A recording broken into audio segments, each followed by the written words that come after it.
Assalamualaikum, apa kabar teman-teman semua? Semoga teman-teman sehat-sehat terus ya.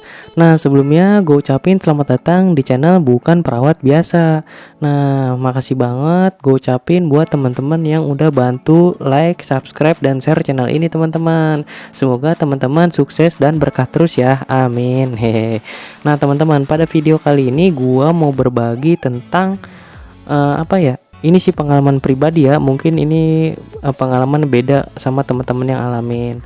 Jadi di sini gua beranggapan bahwa speed 10 cc ini kadang tanpa kita sadari ini membuat infus menjadi bocor teman-teman. Bukannya bocor sih, intinya ngerembes di area sekitaran infus teman-teman.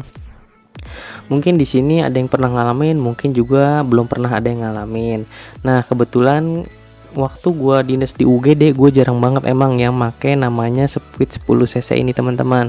Biasanya kan pasien datang-datang ke IGD ya obatnya Rani, Ondan, Ketrolak dan lain-lain ya. Kadang ada yang pasang siring pump, tapi kan jarang banget orang datang masuk dapat ini kan pakai speed 10 cc, paling juga Safety. Udah gitu kan kalau di UGD kan infusnya juga kan baru semua teman-teman, maksudnya bukan lama, karena ini berkaitan sama yang namanya terjadinya rembes di bagian infus teman-teman. Nah, langsung aja teman-teman ya. Jadi teman-teman, gua dapat pengalaman ini waktu gua dinas di Ranap teman-teman. Gua kebagian di Ranap COVID waktu itu teman-teman. Jadi pasien-pasien yang suspek COVID atau positif COVID biasanya dapat injeksi vitamin C sebanyak 1000 mg. Rata-rata dapatnya ascorbate. Jadi 1000 mg itu rata-rata 10 cc teman-teman, di mana gua harus masukin obat itu pakai speed 10 cc. Mungkin kalau teman-teman yang pernah PKL pernah pasti ya ngerasain gimana masukin obat pakai speed 10 cc. Jadi biasanya kalau kita masukin obat 10 cc lewat konektor IV catheter infus ini biasanya itu berat teman-teman. Iya enggak? Biasanya berat, bahkan teman-teman itu kadang-kadang muncrat. Iya kan, waktu teman-teman tekan saking semangatnya, nggak tahu udah saking semangatnya apa saking sembrononya, saking dread muncrat dan teman-teman panik lah. Itu pengalaman mahasiswa teman-teman. Zaman gue PKL gue juga pernah yang kayak gitu teman-teman. Ya kita lanjut bahas ya teman-teman. Jadi teman-teman udah tahu ya betapa beratnya kita kalau masukin obat pakai 10 cc, dimana udah berat kita harus pelan-pelan teman-teman ya, karena kalau kita masukin cepet itu pertama suka muncrat ya kan, terus juga ya pokoknya jadinya berantakan lah. Beda ibaratnya kita dengan menggunakan speed 3 cc teman-teman. Kalau kita masukin obat menggunakan speed 3 cc, misal masukin ranitidin atau enggak ondansetron ya kan, yang cuman pakai speed 3 cc itu agak enteng teman-teman. Paham ya teman-teman ya? Kenapa dia agak enteng? Karena ini sesuai dengan hukum fisika teman-teman. Semakin kecil penampangnya, semakin kecil beban kita untuk mendorong ya teman-teman. Beda kalau yang besar ini teman-teman, kita ngedorongnya juga 2 kali lipat ya. Jadi memang agak berat. Beda ketika kita menggunakan speed 3 cc ini teman-teman. Paham ya teman-teman ya? Ya pasti teman-teman di sini udah pernah ngerasain lah, kecuali kalau yang nonton ini mahasiswa dan belum praktek, ya nanti ngerasain sendiri lah gitu ya teman-teman.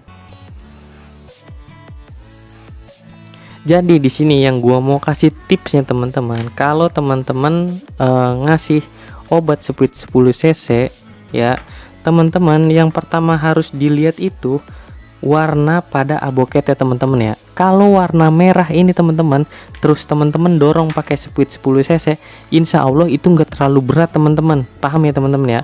Enggak terlalu berat. Resiko ngerembesnya cairan itu sedikit teman-teman ya. Jadi ketika teman-teman suntikin seperti ini ya, teman-teman dorong seperti ini tidak akan terlalu berat. Beda ketika kalau teman-teman kebagian pasien dewasa misalkan pembuluh darahnya kecil, pakai IV catheter infus yang warnanya ungu atau enggak kuning, itu akan berat teman-teman, sangat berat. Udah kita ngedorong pakai speed 10 cc nya berat, ditambah output dari si IV catheter ini sangat kecil, itu berkali-kali berat teman-teman ya. Kalau kita paksakan biasanya ya teman-teman, Kalau kita paksakan, biasanya ini udah lama, jadi nanti si cairannya, ini sih menurut analisa gue ya, nggak langsung ngocor ke dalam, tapi dia balik tekanan ke belakang. Ya intinya nanti dia akan mengeluarkan cairan lewat bekas tusukannya teman-teman, di area tusukannya, dan akhirnya ngerembes teman-teman. Nah itu analisa gue ya, dan itu sering banget terjadi teman-teman di ruang-ruang ranap teman-teman. Ini sih waktu gue dinas ya. Jadi ketika gue masukin dikit rembes, gue masukin dikit rembes, padahal gue udah masukinnya pelan-pelan gitu teman-teman. Dan beda ketika kita masukin obat melalui konektor infus, dimana konektor infusnya gede, terus kita ada sepuit 3 cc. Kalau pakai sepuit 3 cc itu enteng banget teman-teman, kita tinggal dorong teman-teman ya. Kalau kita udah dorong langsung teman-teman gampang. Nah beda halnya ketika kita masukin masukin obat menggunakan sepuit 3 cc teman-teman. Apalagi kalau infusnya, dimana infus ini nomor-nomor besar ya, nomor 18 yang warna hijau, nomor 20 yang warna pink, atau nomor 22 yang ukurannya sedang. Nah itu agak enteng teman-teman kalau kita menggunakan sepuit 3 cc.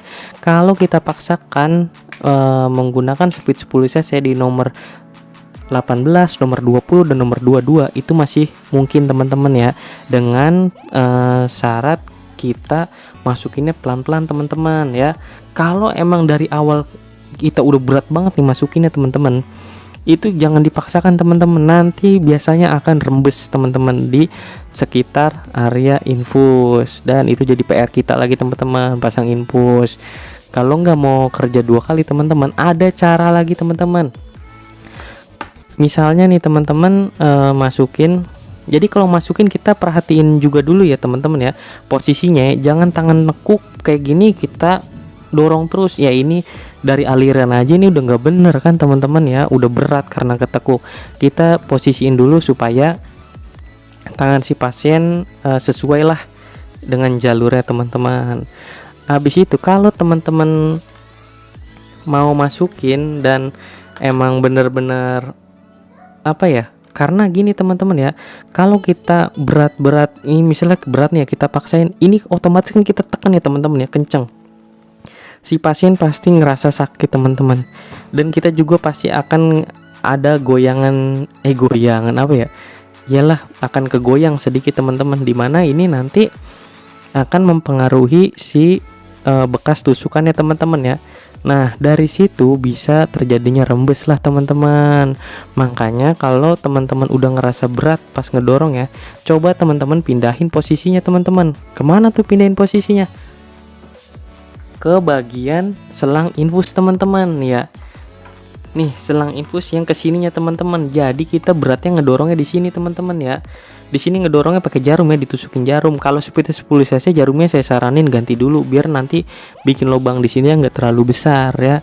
Karena nanti kita ngedorongnya lewat sini dan kita nggak akan mengganggu konektor infus yang fiksasinya di sini. Jadi kita kan goyang-goyang, berarti kan di sini kan nanti diem aja kan kalau kita masukin obatnya lewat selang ini teman-teman. Insya Allah itu aman.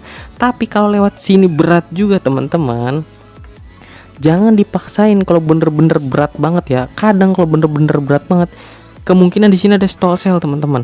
Kadang kalau kita paksain, ini yang justru sambungan di sini yang copot, karena dia neken ke belakang dan sebelah sininya diklem kan. Ya udah nanti di sini muncrat, biasanya copot sambungan teman-teman. Itu pernah juga gue alamin teman-teman. Kalau emang berat, saran gue teman-teman pakai ini teman-teman.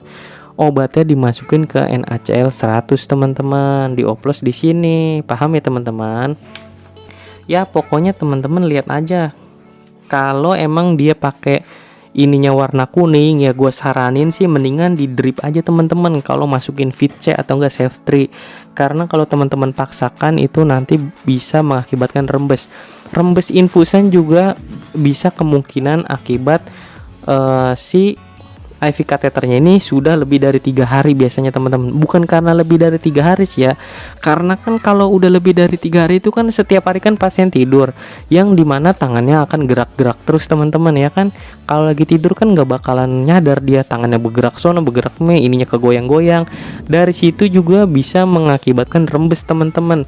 Walaupun kita suntikin pakai sepuit 3 cc yang enteng, tapi kalau emang di di tangan ini udah sering kegoyang-goyang, ya otomatis akan rembes, dan itu mau nggak mau kita harus ganti infus ya teman-teman.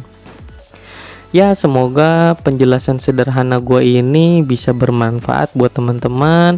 Ini sih pengalaman pribadi ya, kalau di teori sih nggak ada, ini gue dapetin dari pengalaman gue pribadi. Semoga bermanfaat. Salam sukses buat teman-teman semua. Sekali lagi gue ucapin terima kasih buat yang udah nonton video ini, yang udah subscribe channel ini. Wassalamualaikum warahmatullahi wabarakatuh.